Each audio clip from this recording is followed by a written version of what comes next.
हमारा नाम तो रामकृष्ण सारस्वत है। हम तो निरीह ब्राह्मण हैं, ब्रह्मचारी हैं। हाँ, जम्मू के रहने वाले हैं, उस वजह से भाषा में थोड़ी कश्मीरी झलक है, लेकिन हम वो नहीं है जो बताया जा रहा है। ये देखिए हमारा आधार कार्ड और voter ID card. Om Prakash ji जरा लेके आओ उसे, लाओ जरा फटाफट लेके आओ। जनाब, ये पंडित सरासर झूठ बोल रहा है। इसने पुलिस को खुद स्टेटमेंट दिया है जिसमें इसने खुद कहा कि ये इकबाल कादरी है। कंधे के ऊपर उत्तर प्रदेश पुलिस के 2 स्टार लगा रखे। इतना मालूम नहीं है कि पुलिस को दी गई स्टेटमेंट कोर्ट में एडमिसेबल नहीं है। जनाब, ये इंसान एक ट्रेन्ड मिलिटेंट है। नकली आधार कार्ड बनाना कोई मुश्किल काम नहीं है, आप अच्छी तरह जानते हैं। और फहीम भट्ट भी इसको आइडेंटिफाई कर चुके हैं। सर, ये अपनी आइडेंटिटी छुपा रहा है। श्रीमान यहाँ आइडेंटिटी छुपा नहीं रहा है, अपनी आइडेंटिटी बता रहा है। कैसे बताएगा अपनी आइडेंटिटी? हम सब कैसे बताएंगे सर? आप सुंदरलाल त्रिपाठी हैं, मैं प्रबोध माथुर हूँ, ये पंडित जी हैं कानपुर वाले, कैसे पता पड़ेगा? किसी आधार कार्ड से, राशन कार्ड से या पासपोर्ट से। सबूत आपके सामने है सर, संदेह की कोई बात ही नहीं। और वैसे बता दूं सर, निवेदन कर रहा हूं, ये जो पंडित जी है ना, ये ऑलरेडी झूठा गवाह पेश कर चुके हैं। बार एसोसिएशन ने इनका लाइसेंस रद्द कर दिया। चंद घंटों के मेहमान है ये वकीलगिरी से सर, इनकी बात को सीरियसली नहीं लिया जाए। माथुर साहब, चंद घंटे तो है ना, लड़ लूं ना तब तक तो लड़ सकता हूं ना। जॉली साहब, ये देखो यार, कोर्ट में लड़ने वड़ने की बात मत करो आप। नहीं, माथुर साहब एकदम ठीक बोल रहे हैं। मुझे लगता है पुलिस से कोई गलती हो गई है। बाबा जी सॉरी, आप जा सकते हो। एक मिनट जॉली जी, आप वहीं रुके। एक मिनट सर, मैं आपसे हाथ जोड़ के विनती करता हूँ, मैं इससे कुछ सवालात करना चाहता हूँ। मैं बड़ी मुश्किल से इसको लेके आया हूँ। मैं एक मौका मुझे दे दीजिए। नहीं, आपने क्या कहा था? अभी ऑटो बस कुछ नहीं मिलने वाला है, एक मौका। 1 मिनट आप चिल्लाना बंद करोगे जरा? 2 मिनट चुप रहोगे आप? गलती हो, पर 2 मिनट चुप रहो।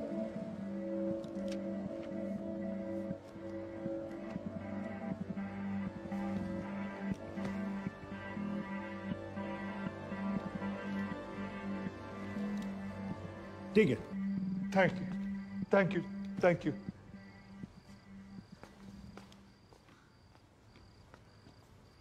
तो आप निरी ब्राह्मण ब्रह्मचारी, तो फिर धर्म का बड़ा ज्ञान होगा आपको। अवश्य है। मैं भी कान्यकुब्ज ब्राह्मण हूं, वो भी जनेऊधारी। तो चलिए 2 ब्राह्मणों के बीच में शास्त्रार्थ हो जाए। पूछिए, क्या पूछना है? चलिए गायत्री मंत्र सुनाइए। ओम भूर्भुवस्वः तत्सवितुर्वरेण्यं भर्गो देवस्य धीमहि धियो यो नः प्रचोदयात्। बहुत बढ़िया, पूरा नाम बताएं। रामकृष्ण प्रेमकृष्ण सारस्वत। धर्म हिंदू धर्म में कितने वेद हैं? 4।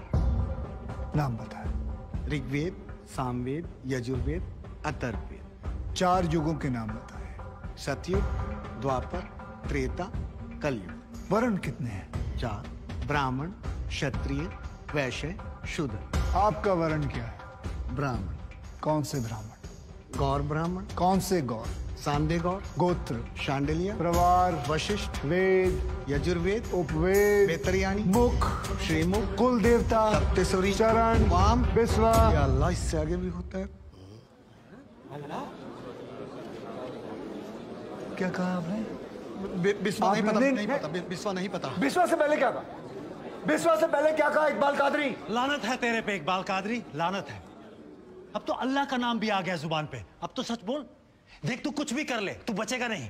कब तक जिएगा झूठ की जिंदगी? अस्तगफिरुल्लाह।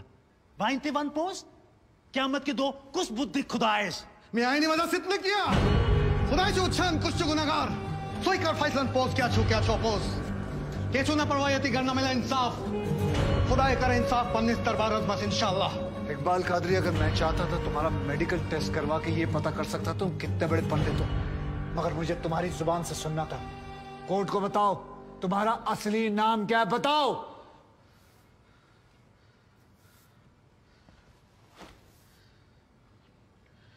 जज साहब, मेरा नाम मोहम्मद इकबाल कादरी है। मुझे सिंह साहब ने अरेस्ट किया था। मैं उनकी कस्टडी में था, लेकिन उन्होंने मुझे कोर्ट में पेश नहीं किया। मैं जानता था कि वो मेरा एनकाउंटर करने वाले हैं। एक दिन मौका देकर मैंने उनसे कहा कि अगर वो मुझे जाने देंगे तो मेरे आदमी उन्हें बहुत सारा पैसा देंगे, और उन्होंने मेरी बात मान ली। इसे लेके कहाँ जा रहे हैं? सिंह साहब ने आजाद कर दिया इसे। जा रहा आजा। सिंह साहब को कितने पैसे दिए?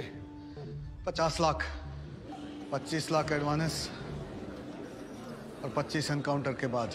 आई ऑब्जेक्ट श्रीमान।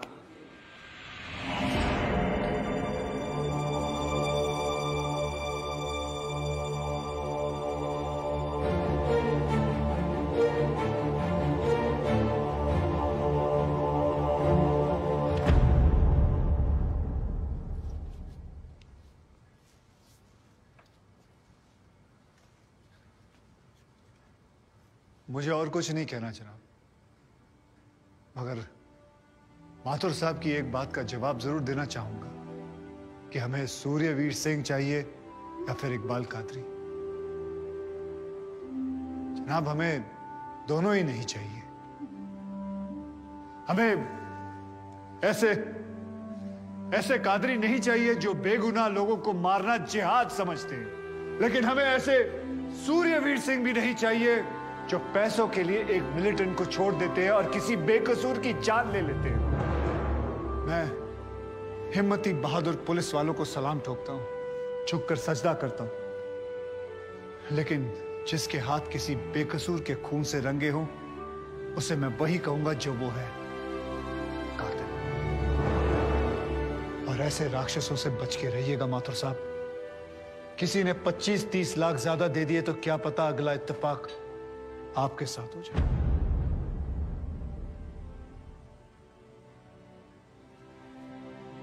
अंत में सिर्फ इतना ही कहना चाहूंगा कि इस दुनिया के सबसे बड़े जाहिल ने कहा था कि इश्क और जंग में सब कुछ जायज है, क्योंकि अगर ऐसा है तो फिर बॉर्डर पर सिपाहियों के सर काटने वाले भी जायज है और जवान लड़कियों पर एसिड फेंकने वाले आशिक भी, क्योंकि अगर ऐसा है तो फिर इकबाल कादरी भी जायज है और सूर्यवीर सिंह भी।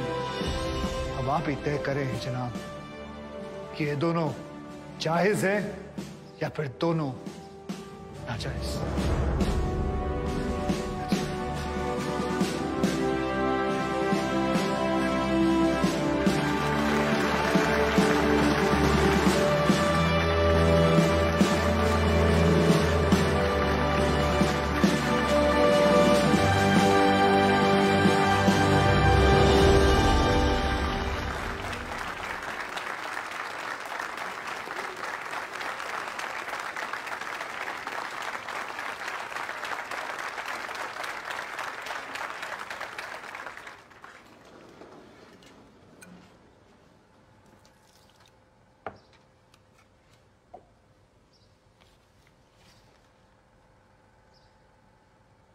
सालों में एक बार कभी कोई ऐसा केस आता है जब इस कुर्सी पे बैठने का अफसोस नहीं होता है। नहीं तो जी मैं तो रोज ही कोर्ट आता हूं, बैठा रहता हूं कोर्ट के अंदर, घड़ी की तरफ देखता रहता हूं कि कब 6 बजे और कब मैं उठ के घर चला जाऊं। क्या करें जी, न्यायपालिका की हालत ही कुछ ऐसी है। ये देखो जी, ये अंधेरे बदबूदार कमरे जिन्हें कोर्ट कहा जाता है, भाई साहब इसमें हम जैसे जजों का आने का मन नहीं करता। आम जनता की बात तो क्या करें। हाँ जी माथुर साहब, ठीक बोल रहा हूं ना मैं? ये मतलब 3 करोड़ से ज्यादा केसेस पेंडिंग है इस देश के अंदर, और कुल मिलाकर जज कितने? 21,000। यानी देखा जाए तो 1 लाख लोगों पर एक जज।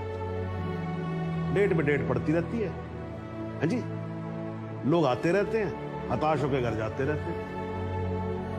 लेकिन फिर भी आज भी हिंदुस्तान में जब कहीं 2 लोगों के बीच में झगड़ा होता है ना, कोई विवाद होता है, तो एक दूसरे से क्या कहते हुए पाए जाते हैं? I will see you in court.